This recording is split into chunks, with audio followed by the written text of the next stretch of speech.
Hi guys, it's Mark Zickrey, Space Command. Mark Zickrey of Mr. Sci-Fi fame and Twilight Zone companion fame. Greenlighting Yourself. Buy my new book. Go on Amazon. It's great. It's great. Greenlighting Yourself. It's how you can do all the stuff I do and more. So, with folks like Guillermo del Toro and Ron Moore and J.J. Abrams and so forth, giving their advice and their background information on how they made it, and so forth. Ray Bradbury as well. So, today we're going to talk about one of the films that just came out on Amazon Prime that I liked. And by the way, we talk about science fiction here, but there is a lot of stuff that I watch that isn't science fiction. It's a lot of books I read. If you haven't seen Better Call Saul, it's a brilliant show that just concluded. I highly recommend it. We just watched the original Poseidon Adventure. It was much better than I remembered. There's a lot of great stuff out there to sample and check out, and I recommend you do that. But also, of course, go outside, have a life, make real friends, not just TV friends, and build something that's really worth having. But that said, I wanted to talk about Samaritan. Samaritan is a movie that just debuted on Amazon Prime. It stars Sylvester Stallone, who's still in there. He's 76 or whatever, but still delivering the goods. And it's a really fun film. It could have been called Old Hancock, because it's basically the same notion as Hancock, which is a superhero who's basically hit the skids, and people come to care about him and get him to pull his stuff together and rise to the occasion and be a hero. And but it's a fun film. It's, if you just want to see something entertaining that goes from A to B to C to D, you could do a lot worse than this. Stallone is really lots of fun in this film. There's a little kid and his mom who are in it, and they're I think Latinx or Latino, whatever the phrase is nowadays, but they're really good.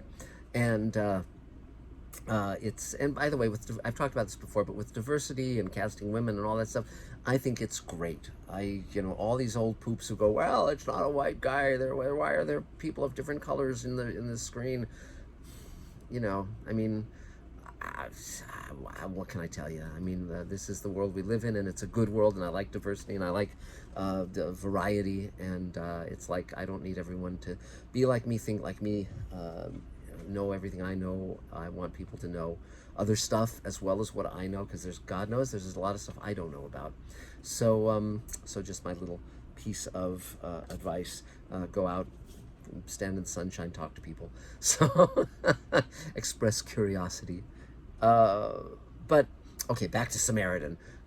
It's funny, finding the name of a new superhero is really challenging. My friend Michael Reeves wrote a book in which he had a group of superheroes, and they had to have it cleared through the legal department of the publisher to make sure no one had a superhero of that name. And boy, they had to work their asses off, because almost every name you could think of, somebody had named a superhero that thing. And but he finally came up with some names, and Samaritan, I don't know if there was ever a superhero with that name, but it's a good one. And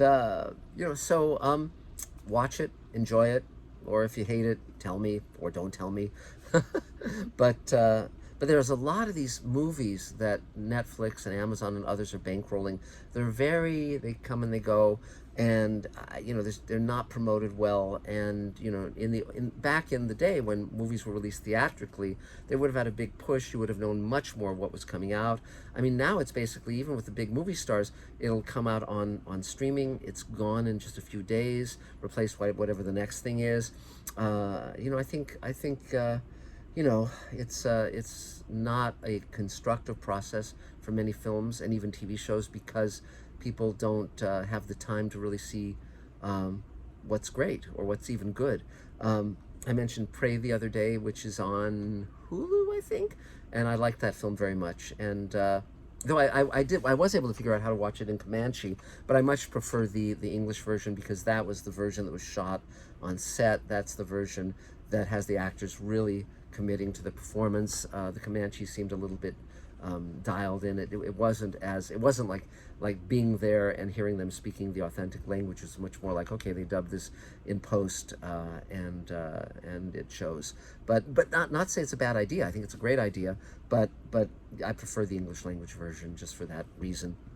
So, so that's about it for now. Just a little short check-in on something you might not have known about, but check it out, see if you like it.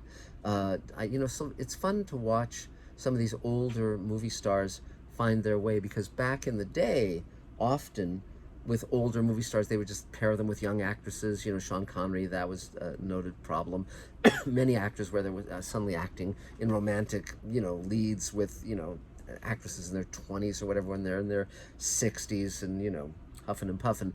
Fortunately, nowadays, older actors are recognizing that it's fine to play older characters and deal with aches and pains and all of that stuff. And I think that works really, really well when you get, and even in action films, I think it's valid and fun.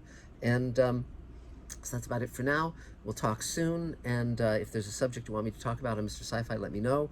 Ding the bell, subscribe, tell your friends. We're trying to hit 100,000 subscribers. Go to Patreon if you want to throw some dollars our way. Patreon/Mark Zickery, and Patreon.com.